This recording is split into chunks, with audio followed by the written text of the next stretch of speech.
Two. Going on? What's going on, people? What's going on? Like that, bro. Smackdown, like that. Let's talk smack. Energy levels kind of low because there ain't none to be excited about. But we are here, keeping it consistent. Man's mashup still. The week's been crazy, but we work at it. You get me? The pollen peasants got me, man. The pollen peasants got me, and it's already been a mad week. Warm down. I can't believe this is the same week that I went to the Liverpool parade, and this seems like the longest week I've had in years. But we're here, man. Show goes on, like that. Um, you already know the vibes already. We're here for short time, good time, not a long time. We'll after this stream be going over to Enza's stream and running a football stream at noon. We keep it going. Champions League final, watch along stream tonight. Keep it going. You get me? Sunday tomorrow, probably find something to stream about. Keep it going, and then we're running, man. And then we're running, and then hopefully going into next Monday, the Monday coming up, we can slowly just, you get me? Cause I need to. I ain't gonna lie though, I need a break though. I need a break, but not from. I don't know, bro. I need a break from life, to be honest, bro. Like, imagine if you could just disconnect from life, actually, bro. Like, just unplug yourself, actually. Whole Get a whole new modem in on that, bro. Slap a new Intel chip in, run it. Actually, let me stop talking about that. Cause that's some Elon Musk shit, but that's some Neuralink thing, bro. Yeah, man. Big old man them in the chat. You get me? I see Coutinho and that. How you talking about? Oh, come on, bro. Big up Morris. You don't know the vibes, bro. I do have the energy for it. Sky. I'm dying, bro. I'm dying, bro. Yeah, bro. The hay fever is a myth, bro. You have to stay on. You almost have to. Well, I don't know, man. I'm out of it, brother. I'm out of it. Nah, and you know what it is, bro. It's a real talk, bro. There's a little, you know what I mean? Little modem change, little computer update and that. You get me? You get me? Everything inside and that. Drop some new terabytes in there. That's another thing as well. And I know we always do this on these reviews anyway, but if we just spoke about wrestling, the review would be over in 5 minutes, which I can do, by the way. Um, don't you guys think that? Don't you? Not losing memory, but at some point, man, them start talking shit to you and that, or starts waffling around you. You ain't trying to hear it. I'm like, I'm in the part of my life now where sometimes, if you ain't got good information to tell me, I ain't really trying to talk to man in it because I've only got so much space left. You get me? Like, I feel like my brain's gonna start saying like free up some space and that, bro. Delete old items. You get me? So, it's not called it's not called a brain and heart transplant, bro. Because brain and heart transplant is somebody else's brain, not updating my own, bro. I don't. If I had a brain transplant, then I'd be somebody else in my body. Less of that. Cause what if they give me some Y dude, bro? You get me? I'd hate that, bro. That's what I'm saying. You man, like on the donor list and that. You man got walk around with a donor card in your pocket and that, like, oh yeah, if I die, take my organs and that. Car, not me, brother. I know it sounds deep and that, but I just have this vision that like you get me? I'm gonna get cooked in that, and then they're gonna try give my organs to some one of those, innit? The man them who did the unthinkable. You're not trying to give my organs to them down there, bro. Don't be trying to save no pedophile with my organs, bro. Because remember, they don't do it on a moral basis and that. It's just whoever's on the list, bro. Now, what if a PDF got mashed up by somebody because he was trying to meet a kid and then he punctured his lungs and then, you get me? And then something happened with his heart, needed a new heart and that, bro. Now they put him on the list because he's just a normal guy and he's probably old as well. Then they're like, oh yeah, there's this young male's heart, bro, who's, fit and that, but he dropped down. You can have it. Nah, brother, you ain't using me to update no PDF, bruv. Just so he can carry on doing his job and that. Then all of a sudden, I got part of it. Yeah, I'm not having that. Less of that. Less of that. Less of that. None of that business. But big up though, everyone inside. Don't know how long we're gonna be here for. I'm being deadly serious as well because we always get chatting and stuff like that. But I could run this, which we're probably going to do in the future once we figure out the weekly streams of wrestling. And me and them are talking about it. I know what I'm doing on my football channel now. I'm probably going to do the same kind of thing with wrestling as well because I just want to run a proper wrestling show. You get me? Like segments, different things per week. Um, Big up Margie, but yeah, that's the kind of stuff I want to run. And if I can do that a couple times a week, along with the Raw and SmackDown reviews, then I can pre-record those. Then obviously we have the pay-per-views anyway, and then we have previews to the pay-per-views as well. Well, it's going to be probably like twice a month because the way WWE is throwing out these PLEs. But anyway, let's get to SmackDown. We run segment by segment, but obviously some of it's rubbish, so there's not much point of talking about it. We start off the show with Bianca Belair. The show is it's coming live from Knoxville, in it, which is Bianca's town, or Kane's town, if you will. Kane's the mayor of Knoxville. Bianca's from Knoxville. Yeah, I mean, so obviously she had the everything orange. She had the band out there. She still got the broken fingers, but she looked great, of course, because Bianca um, comes out to do the regular babyface promo. I love Bianca, man. I think she's cold. We've said over and over again for months now that we feel like her character needs an update, though, and I agree with that. I think she's getting better on the mic in certain parts, but she's always going to be great in the ring. Character needs an update. I'm kind of glad she's in a storyline with Naomi, even though it's a bit dragged on and it's a bit repetitive at the moment. But I'm kind of glad because they need something to expand. Um, yeah, I mean the way things go and that. So it's a it's a myth still. Yeah, man. Everyone heals up different on it, and obviously she's like, I think it's the kind of wrestler she is as well. If you was a wrestler that's like a stand up wrestler, like I know we're talking about a man here, but of the Stone Cold ilk, then he could have come back to wrestling straight away. He doesn't do handsprings and 450s and all that business where you can kind of like not control the landing because all it takes is for her to do one of those moves and then boom. Um, but it changes for everyone in it because it wasn't a dislocate. If it was a dislocation, she would have been back straight away. But it's broken fingers on it and more than one, and they're not going to heal at the same rate. But if you're doing something what she kind of does, everything she does is power moves in it, like gorilla press and all of those stuff. The back handspring with the changed everything for her still. So and like I want to be that guy in that, bro. I'm not being sexist, but she's a woman, bro. So like they don't heal the same as men. You know what I mean, like sometimes women heal faster in certain aspects. Sometimes men do. You know what I mean? Testosterone's all a part of the healing process, and obviously that's our main hormone. They have estrogen. That's their main hormone. So, uh, but yeah, she comes out to address the crowd in Knoxville. She got a mom and dad, and a couple of family members ringside as well. Get Naomi's music hit. We get a promo between Naomi and Bianca. I like this because this is kind of one of those ones where it's like story's been dragged out so much, and we kind of don't know where Bianca fits in. We know that she's on the side of Jade in terms of Jade got done dirty.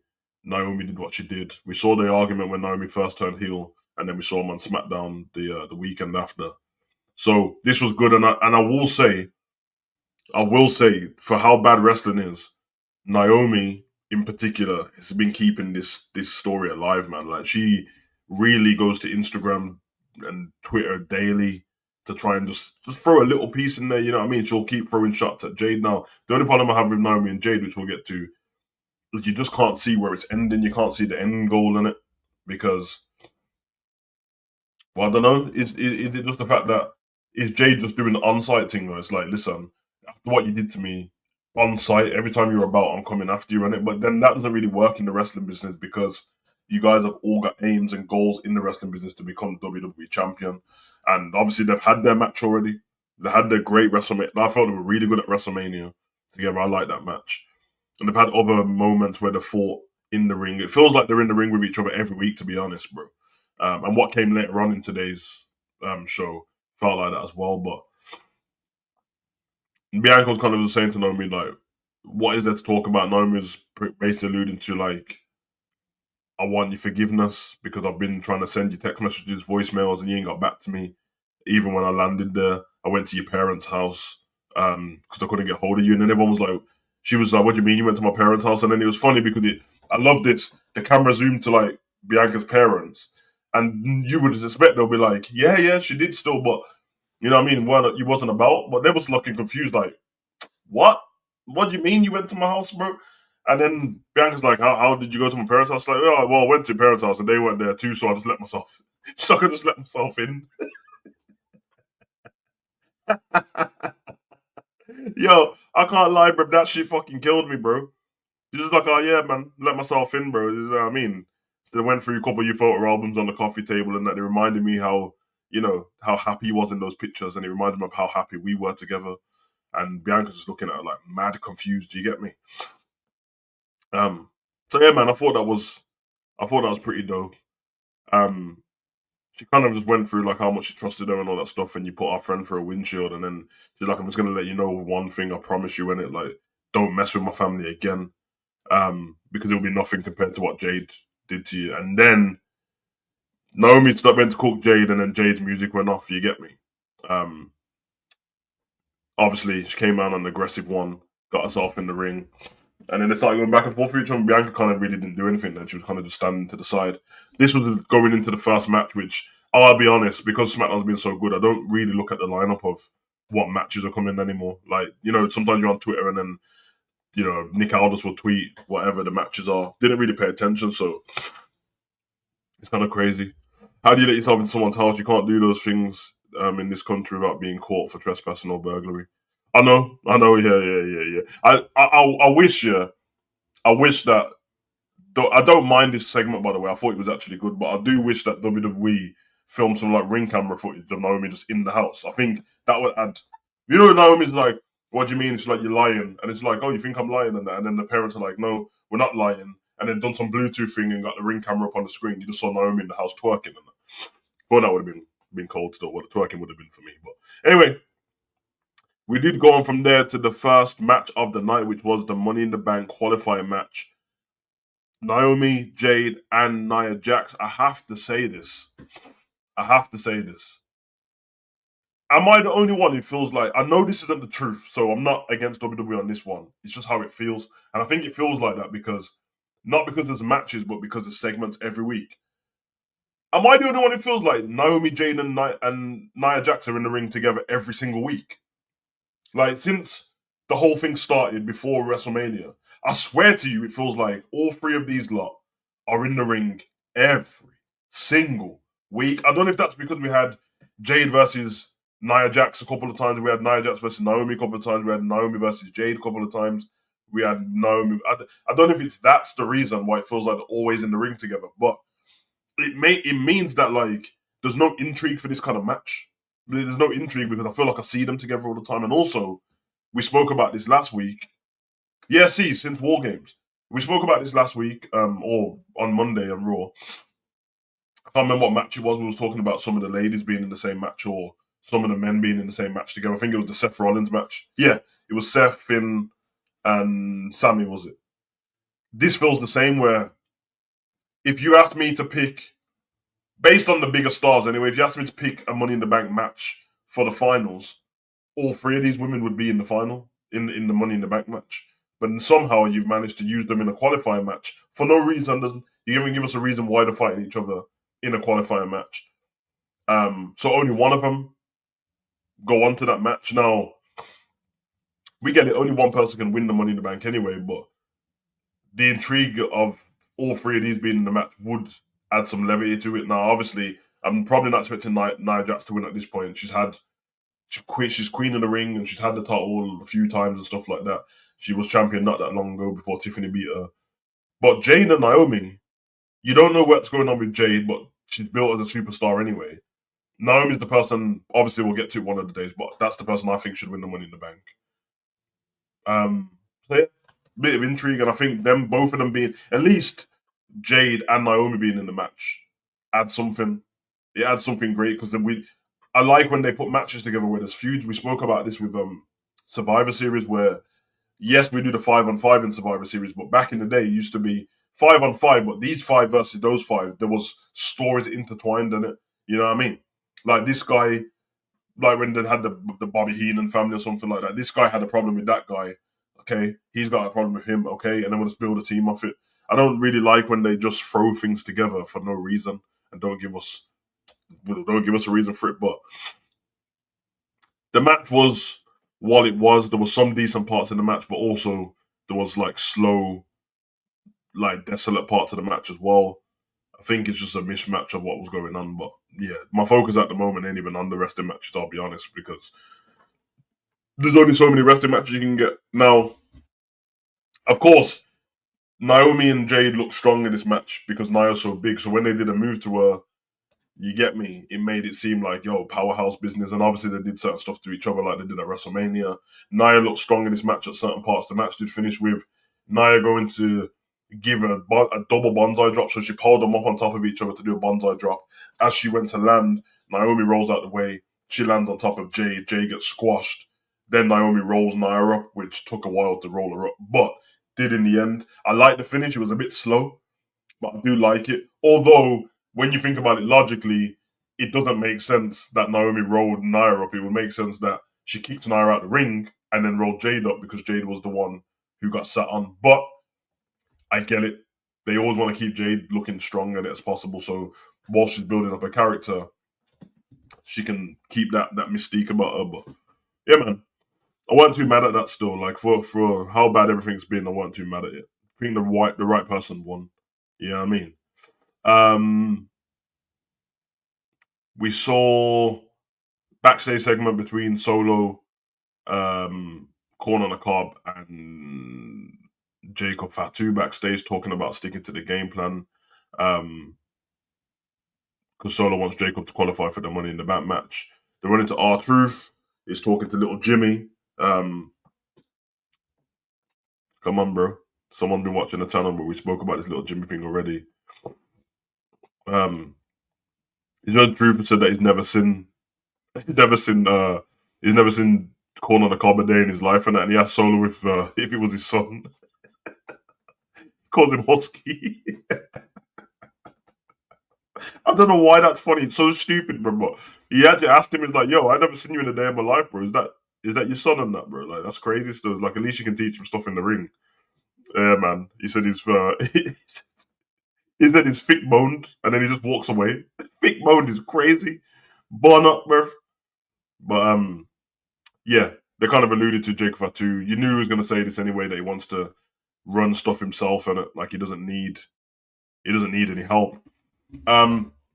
We get the Secret Cervix backstage after the ads talking to Nick Aldis outside the office. Chelsea's got the protective mask now. I feel like we know what they should be doing with Chelsea when she's got the broken nose, but they did it with Carmella before, but who cares? Let's do it again, innit? Do the protective mask thing, make everything about insecurities and how she looks and all that stuff. Run the paper bag thing. I'm on about go all in, but Chelsea was demanding that Zelina stripped of her title and then suspended, which obviously doesn't make sense because you broke your nose. It doesn't, you know what I mean? And then I think she gives Alba Fire a match against Zelina. I can't lie, bro. Like, we spoke about this last week, and someone has to tell me different. Someone has to tell me different. Why, oh why, can Zelina and Chelsea only fight the same people? I don't get it, bro. Like, Zelina's thing now is to fight the Secret Cervix every week in a different form, and one of them. When Chelsea fights, she only fights Zelina or Michin, my chin, your chin. And then Alba Fire and Dewdrop just, I don't know what I don't know. Now, to be fair, Morris, that's normally the way if you break your nose, though, isn't it? Like, usually people get black eyes with it because of the swelling. But yeah, man, I think they should have done the Undertaker Phantom mask or something. They should start having Chelsea in the rafters being scared to show her face. You know what I mean? Run the dashing Cody Rhodes thing after and that, bro. But there's no one else on the women's division on Smack. I don't care. I didn't tell them to get release people. I didn't tell them to do that, bro. Like, find somebody else to wrestle because the people are getting bored. Backstage interview with Tiffany Stratton on how she's handling the pressure of suffering the consequence of the Money in the Bank. Tiffany can't wait to see who wins the Money in the Bank. Blah, blah, blah, blah, blah, blah, blah. You get me? Who was talking to her again? Was it Naomi? It was Naomi, the conversation with Naomi backstage with Tiffany. I like this again because Naomi's threading stuff, and she's been mentioning it the whole time that listen. I remember last time I was going for that money in the bank. You was all up in my business. And just trust me, I'm gonna be all up in yours no matter what. Now, once I win that money in the bank, and you ain't gonna have a choice. Which she was. Her and Nia was like stopping all the title opportunities for Naomi at the time.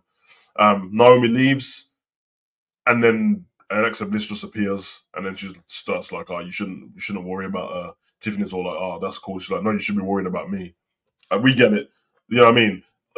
Again, I don't like these drifting shots because clearly Tiffany can see them coming, and also I don't know if it would have been because of Tiffany's heels and that she looked like so tall tonight. But because it was off camera, her heels, it looked crazy. Like she was towering over Naomi, which I'm pretty sure that when they're both in regular footwear and that, they're around the same height, or she's a little bit taller. And obviously, she's way taller than Alexa already. So when she stood next to her, Alexa was up to her nipples. You know what I'm saying? Man, weren't mad about that. Easy. Um, where let me get to the comments section. Chorus when Mariah May. Listen, I'm just gonna say it. Like, I'm gonna do a separate video on Mariah May, but I like her, man. I really like her. I think she was the best in 2024. She was her and Tony Storm was the best women wrestlers. I don't care what anyone says. The greatest feud of 2024 was those two. She's great. If WWE have to let Mariah May do her thing, though, she does the elegant thing. She thinks she's better than everyone. She does the dressing sexy, like half damn near she'll come out in lingerie and it. They have to let her do her thing. If they're gonna try and suppress her and put her in regular wrestling clothing that everyone else wears, forget about it. Forget about it. And putting her straight in there against Selena just to lose would be a terrible idea. But she should be going for the title picture. I agree. Yeah, she should be going straight for the title picture. Um, because why not? Because why not? You know what I mean? Well, I don't know what brand they're gonna put her on, but yeah, I mean, I don't think she needs NXT. She needs to go straight to the main roster, and they need to sort something out. Morris said, "Oh, before the last year, well, I knew her from Japan, and because obviously she's a she's a blonde white girl in Japan, so she stood out. Um, and her character's always been like that. Don't bring Mariah May in as a babyface. It just doesn't work. It doesn't. It does. When you're that's why I said that the Cody as a babyface. It's only because the kids like him why it works. Because for adults, he's quite obnoxious on it. It speaks down to people. It doesn't do it on purpose, but it speaks down to people. Gives everyone the big words. It's the three-piece suits with the hot wife and the tall boss and the dog and the kid, and they can do everything what they want. And he's got the podcast. Like, there's nothing to like about Cody because he just, you know what I mean, everything seems to be arrogant. Mariah May is kind of like I said this about Tiffany, where she should have been a heel. Just wrestling terms, but you can use this in real life. Everyone to the hot girl's face is nice to her, innit? But behind the scenes, nobody likes the hot girl, bruv, because she's too full of herself. All the boys like her, the men like her. You know what I mean? Like, she's running around all arrogant. She's getting the need to have heel Mariah May. Bill Morris said heel Mariah May versus heel Charlotte. Who wins? Book it. Nah, bro. Morris, I've always thought better of you, to be honest, bro. There ain't no way you just asked me to book a heel versus heel when we're always moaning about heel versus heels, bro. Nah, can't do it, mate. Can't do it. Can't do it. She needs to. I can't think of it off the top of my head now, but whoever the biggest babyface is, that's who she needs to go after, innit? So she probably shouldn't be on the same roster as Charlotte. Um, unless she's gonna come in and turn Charlotte babyface by being horrible to her. But yeah, I don't know. Mariah May versus Okay, there you go. That's the person. That's the person, Corey. Mariah May versus EO, bro. And I think if I'm correct, I think they've fought each other before. I think they've got some history, but Mariah May versus EO is the one, 100%. And you know, Mariah May's got no filter as well, so she'll go hard on the promos. Yeah, yeah. I think her destroying EO. Yeah. I'm here for it still. Anyway, let's get off this before we Joe Testator and Wade Barrett hype up the Fatal 4-Way on NXT for the North American Championship at Worlds Collide with Ethan Page. Um, taking on Ray Phoenix, Javon Evans, and Laredo Kid. Joe Testator's like, he's unbearable. I can't lie, bro. Like, no disrespect to the man, but Yeah, Joe Testator, it's time for you to go, mate. I can't lie, bro. You need to swap him with Vic Joseph from NXT or something. He's terrible, bro. Second match, we have R-Truth versus Corn on the Cob. Nobody cares what happened in this match. R-Truth done some John Cena moves. Uh, Corn on the Cob done some Rhino moves. Corn on the Cob wins. So, yeah, I mean, one of those. Jimmy Uso does come out because Solo tries to help as well, and then yeah, move on from there. Nobody cares. Wins by pinfall. We get the advert for the Brandy and Cody Rhodes podcast, which nobody cares about. Also, then we get the street non-profits, Praxium. Who else was in the ring? DUI, the Motor City Machine Gaze, and the Wyatts Make Me Sick. Yeah, in-ring promo. I don't understand why Triple H wants to throw everyone in the division in the ring at the same times. Oh, and Morris, I hear you on the promos. I do hear you on that, brother. I do. Because instantly Charlotte's going to be like, you know what Charlotte's like, as soon as you're blonde and turn up, she's instantly going to say, you just think you're some knockoff version of me. And Mariah will cook her to like, it would, she'll cook her and then Charlotte's going to have shit to say back to her Timu version and all that. So I hear you on the promos. I just think once the promos are done, WWE will ruin the whole thing. So, but yeah, man, we had all of them in the ring. The Wyatts Make Me Sick came out because I don't know what Tommaso Ciampa was about. RIP the tag team division, he was saying, and then the lights went off. And I have to say, bro, I have to say this, bro. I'm not, now it's gone past the point of what I was saying before. I don't like the Wyatts, bro. I don't like them. The same shit every time. The lights go off. You hear some microphones being thrown away around and some prime bottles. Comes back on. Fucking Uncle How Do You Do is on the top rope, and fucking Bonnie Blue, the bunny rabbit, is outside, and fucking Joe and Tracy's in the ring, and Dexter, Did You Miss, is over there, and Nikki Can't Get Crossed is over there. I don't care, bro. I don't care. It's the same shit every time. And I have to say, like, every time they do that and the lights come on, they look weak as shit, bro. They look weak as shit. They don't. It makes the tag teams look weak because I'm watching these saying like how have I watched these tag teams every week fight each other, but then when the Wyatts Make Me Sick come out, all of a sudden they're weak. Like, they're not using supernatural powers. If there was, I'd hear it. They just turn up. And with all the respect in the world, I like Bo Dallas as Bo Dallas. Believe. I like Bo Dallas. But this is, I don't know if everyone wants to lie to themselves. This is B team, go, go, go. This is the Mr. Ross, bro. So I don't know why, because he put Uncle Howdy mask on, everyone's acting like he's the greatest wrestler in the world. No, if he wasn't Bray's brother, he wouldn't have been back in the company. They wouldn't even have called him back. That's a fact. That's a fact. Forget how good he is. Yeah, he's got a creative mind. You lot just made up the creative mind thing because he's Bray's brother. That's what happened. The bull is the best thing he did. That's the best thing he's ever done. You know what I mean? He was trying to do the motivational thing, and then he'll beat the shit out of you when he got in the ring. I like that. But don't try and fool me, guys. You're not going to gaslight me into thinking that Bo Dallas is him all of a sudden, and Eric Rowan's him all of a sudden. The Bludgeon Brothers, like they brought Eric Rowan back because Bray died.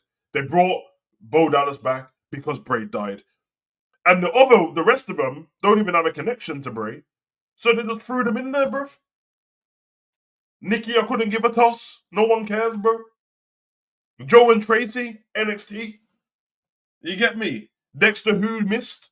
Who missed? He got relegated. He got released. Because his character was, he does artwork, he doesn't talk, he kidnaps people, and he comes up from underneath the ring. That was his whole thing. The best Dexter Lumis story we got in the WWE was him kidnapping the Miz, and seemingly looked like he violated the Miz. I ain't gonna lie. Nah, Morris, I hear you, bro. But like early NXT Bo Dallas, because he was the top of the card at that point. I just like the fact that they would put because he's supposed to be cringe and cheesy. So the fact that you felt like that is what he's meant to do. He was meant to be the cheesy, cringy, motivational guy. And all you have to do is believe. And then you'd think that you can beat him up. But then you get in the ring and then he'd fuck you up, bro. On NXT, by the way, not on the main roster. But yeah, man. Bo Dallas, bro. You lot can't fool me, bro, because he's got a fucking what's that movie called, bro? Black Phone. Because he's got a black phone mask on and he's got his arms out. That I'm supposed to believe that he's the guy. Brother, get my heart, brother. This is mid card 6. Okay. This is mid card 6, bro. The woman who you got in the Exorcist mask used to be a superhero. Now, I'm not talking about Molly Holly's superhero either. She was almost a superhero. Her gimmick was she's almost a superhero. And guess what? We didn't see her in one segment of training to be a superhero. She's almost a superhero, but they didn't explain to us why she's almost a superhero. Yeah, I don't give a damn about the Liv thing, bro. They lived in a farmhouse together and all that. Liv's great, he's not. That's the end of that shit. But you get me? Who would have thought? Who would have thought all the way back then that Liv? Maybe that's what happened. Maybe Mo gave Liv all of his talent, bruv. He done the Space Jam thing and put it all into the basketball. Cause he ain't, bruv. Big up Bray every single time. You get me? Fucking Wyatt's make me sick. Anywho, let's move on. Had to cancel that from my life. Third match on the card, we get Ray Phoenix, Javon Evans taking on Los Garza with Santo Escobar at ringside. Yeah. The match happened. Los Garza's won. Nothing else to talk about. We had Uncle Hardy vignette after that, saying that they won't stop until they get what the road. Fucking hell, whatever the road, Triple H paid them and then get them out of here, mate. Whatever the road, get them out of here, bro. Maybe they're talking about the contract, car. I don't know, bro. And listen, with all due respect to those people, I hope I'm wrong, and I hope in the next 6 months I'll sit there and I go, remember that time on SmackDown I was dissing these guys? They're actually good. I hope so. But up until now, dog shit. Absolute dog shit. Because what we're saying is that the best thing that the White Six have ever done is their debut. And even that was a bit like, it was cool. But when you when you step back and look at it, you're like, this looks like some haunted house at like a theme park, bro. You get me? They killed Chad Gable, but then he came back the next week. Instantly, it was over when they shot Chad Gable in the head, and then the week after, he just turned up normal. That's when you knew it was over. They had killed all the producers and stuff like that. Everyone just turned up the week after. No one had bandages on their ribs. No one had plasters on their head. Nobody was in hospital. Everyone just turned up. How you doing, man? What happened to you last week? I just got attacked by Bonnie Blue, the bunny rabbit. Oh, fair enough. Fair enough. I'd rather be attacked by Bonnie Blue, in fact, if you ask me, do I want Bonnie Blue in the WWE or the Wyatts make me sick? I don't know. Bonnie Blue can cut a good promo. I don't know. Bonnie Blue will probably win the Royal Rumble because she's took on 1,000. So I don't know. 29 other women might not be a problem for her. You get me? Big up Brown Chang. Man had, you know what I mean? So I'm just saying, man. Yeah, they lost to the final New Testament blood. You get me? The Testament of God, the King George Bible they lost to. Remember that? They lost to them, bruv. Nah, I couldn't bring up Lily car. Obviously, Lily and Bonnie's beefing now, innit? They're not homies anymore, bruv. Car Lily's jealous that Bonnie took her idea and shagged more men, which is crazy beef still. Fuck it. Book it at WrestleMania, bruv. I'm here for it still. Lily versus Bonnie in a lumberjack match. If you know, you know. Anywho. Move on from there, we get the fourth match of the night. Oh my god, Zelina Vega versus fucking Alba Fire, bro, with fucking the Secret Cervix ringside. Brother, I spoke enough about this at the beginning, like about 10 minutes ago with Chelsea and the Secret Cervix and Zelina. Literally, they can only fight each other. That's all. The Morris, I don't know what you're talking about. I don't even know who Lily Phillips is, bro. Because my son's in the chat. Anyway, this match, I kid you not, this is nothing about the women, although I think the Secret Cervix is stupid. This match literally had no reaction from the crowd at all, bro. None, none. And we all know the cardinal sin in pro wrestling. The wrestlers say it all the time. All I care about is getting a reaction. Bad reaction, good reaction. The worst thing you can get is no reaction. This was the quietest match. I'm not. I can't make this up. I'm being deadly serious. Because when the advert went on before they had the match, I went to get a drink. When it came back and they were wrestling, I started to turn the volume up on it because I thought the volume was down. This shit was on 99, bruv. My volume was on 99, bruv.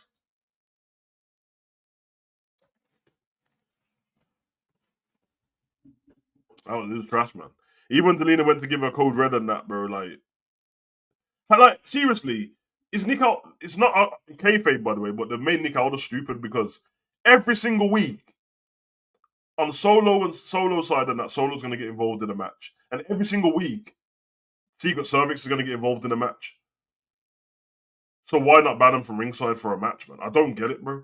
I don't understand. And also, if I'm correct, this match wasn't for the title. So what's the point? Why is your champion fighting with no title on the line? We get Miz and Carmelo talking in the locker room, talking about stick to the game plan as Carmelo had a Money in the Bank qualifier match. Whatever. Zelina runs into Julia backstage, and then Julia does the stupid side eye. You know that stupid side eye they always do when it's like, oh my god, you're Zelina, you're Julia, I'm looking at your title, and then I'm looking at you looking at my title. Let's walk away from each other because you're looking at my title. No one cares. Solo, the highlight of SmackDown, other than Jacob low key comment.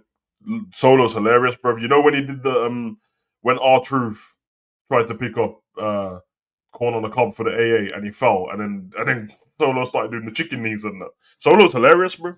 So even the way he was backing away from Jimmy, like he shit himself straight away. Solo's cold, bro. But they're mugging him off. They're mugging Solo off, and I'm not mad with you, Corey, bro.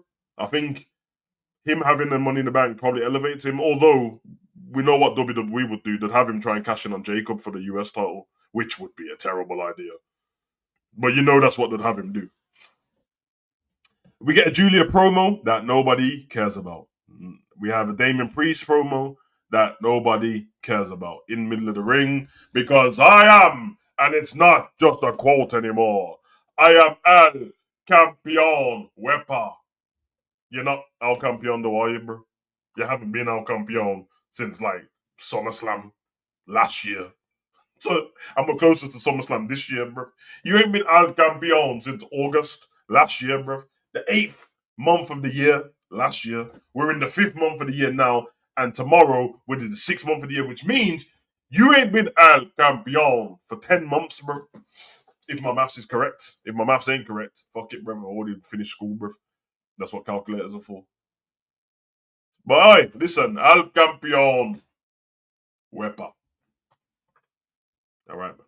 We get it. That's not going to stick, by the way. You think all of us are going to keep calling you Wepa all the time? No, we're not. We're not. Anyway. 5th match on the card, we have Jacob Fatu. Fatu! Yeah, I mean. Carmelo Hayes with the Miz at ringside, and then Andrade El Igalo. Let's be honest right here. This was stupid. Simply because no matter how good the match was, which the match was actually good, by the way, it really was. Yeah, I mean, Andrade was great in this match, sending man through the barricade and that. I like it. The match was really good. But it would be good, wouldn't it? Because fucking Carmelo and El Idolo have had 17,000 matches. I'm telling you, bro. Carmelo and El Idolo. Okay, 17,000 is a lie, but I'm convinced that since they've been on the roster together, bear in mind they're fighting on NXT as well. Then Andrade got released to AEW and came back. I'm convinced that these two have had the most matches against each other, bro. Carmelo turns up every week and gets mugged off. He turns up to work every week and gets mugged off. No, Morris is disgraceful how they've treated Solo. Solo's the most confusing character I've seen. They did the same thing with Austin Theory. Austin Theory beat John Cena, his career went downhill. Solo beat John Cena, his career went downhill. So basically, don't beat John Cena in it. El Idolo!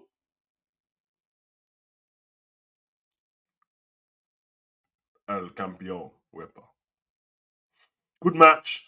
Bear moves, somersaults, moonsaults, barricade spots. You get me? Everything was good in this match, man. Really good match. But again,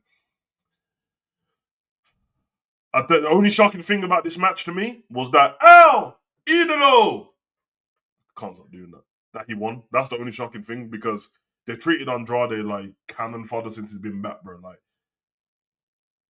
the writing should have been on the wall for people like Rusev and Aleister Black. They should have just watched how Andrade has been treated since he come back, and they said to themselves, "I'll go back to WWE." Cause in fact, I don't even know if the money might be better because I think Tony Khan will pay the top stars big money in AEW. It gives like I think Mercedes money is on like 5 mil or something like that. But I think recognition and notoriety being in the WWE helps business outside of the WWE as well. But yeah, trash. Dolph Ziggler versus Kofi Kingston, one of the matches. Oh mate, cold, cold. Dolph Ziggler's cold anyway, bro. Like, brother, he made everyone look good while the company made him look shit. Backstage segment between LA Knight and Byron Saxton. We have Jacob Fatu snapping on Solo backstage area because obviously Solo got involved in the match and he didn't need his help and it cost him. Then we have the final segment: Cena, Cody Rhodes, Jey Uso, Logan Paul. Cody Rhodes comes out with his stupid promo and that. So Knoxville, what do you want to talk about? Nobody cares, bro. Nobody cares. He went home and drowned his sorrows. He told us, bro. Um, we ain't seen you in a month. We don't care, bro. You get me? So, whatever. You know what's gonna happen. John Cena comes down to the ring. Same talking points, same stupid talking points, and it ends up in a brawl. End of show. Honestly, it ends up in the same brawl. It ends up in on Monday Night Raw all the time, bro. Like it's the same shit. Tag team matches. Because now they got to try and build up the Logan Paul and John Cena versus Cody and Jey Uso. Which the only people who want to see this match are kids, bro. And I'm not blaming the kids, by the way. Have fun. I remember being a happy WWE fan. Nobody cares, bro. Nobody cares, bro. Like people want to see if John Cena's in his retirement run. People want to see John Cena fight and defend his title every time he fights. Now, why would we? Why would we want to see a champion in his final run not defend his title? Please tell me that. He's always in a suit, bro. He knows full well that's going to happen, but he's always in a suit. And you know what? I half want to respect him because he must not give a shit the fact that his suits are going to get ripped because they look like expensive suits, but he knows damn well what's going to happen in the segment. So I don't know why he doesn't wear that shitty nightmare tracksuit he normally wears. Exactly, Morris came back with the same vibe. He came back like he was the victor, bro. What do you want to talk about? What do you mean? What we want to talk about? First of all, where you been? Second of all, how did you lose to John Cena? Third of all, Travis Scott. Uh, is this the first time ever that both WWE and World Title defend Money in the Bank in a pay per view? Yes. Yeah. Yeah. I think so. I think so. But yeah, gonna leave it there, guys, because I'm gonna head over to Endsman TV for some more football talk. He's went live at 12, so I guess I'll just leave here and go straight over there. Big up to you guys in the chat. I did do 45 minutes how I wanted to do. I actually wanted to do 42 minutes so I could have a bit of a break after, but whatever. But yeah, love for the love, guys. Hope you're all well. Again, we can continue the chat over on, well, not football wrestling chat, but we can continue the chat over on Enderman TV. I can't let you know when the next stream is yet because I don't want to promise something, but I'm doing the Champions League final. Big up, break it down. The name of the footy channel. So mine is Savage Talks Football. The channel that we're about to go on to is called Endman TV. You put it in, he's live in it, so once you put it in, it'll come up. But yeah, go subscribe to both of them and go over to End and tell them that I sent you. And yeah, don't want to promise anything for tomorrow yet because I just don't know if I'm going to be doing anything. But tonight, Champions League final. Tomorrow, don't know. I'm probably going to try and get some rest because I have a job outside of this and I have a career. Again, Morris, you're asking the wrong person. You need to speak to G. The last message I sent him 2 days, was it 2 days ago? Yesterday, when I was in the WhatsApp group. You have to ask him. So maybe come over to End's stream, and if G's over there, put it in the chat. and let him know. But Champions League tonight, everyone's welcome. Come over, even if you're not into football like that. It's the Champions League final. Have a vibe, chop it up, ask some questions, Q&A stuff if you want. We're gonna do that tonight. That'll be at like 7:45 because it kicks off at 8. But until then, we're gonna head over to Enterman TV now and go run what we need to run. You get me? Run.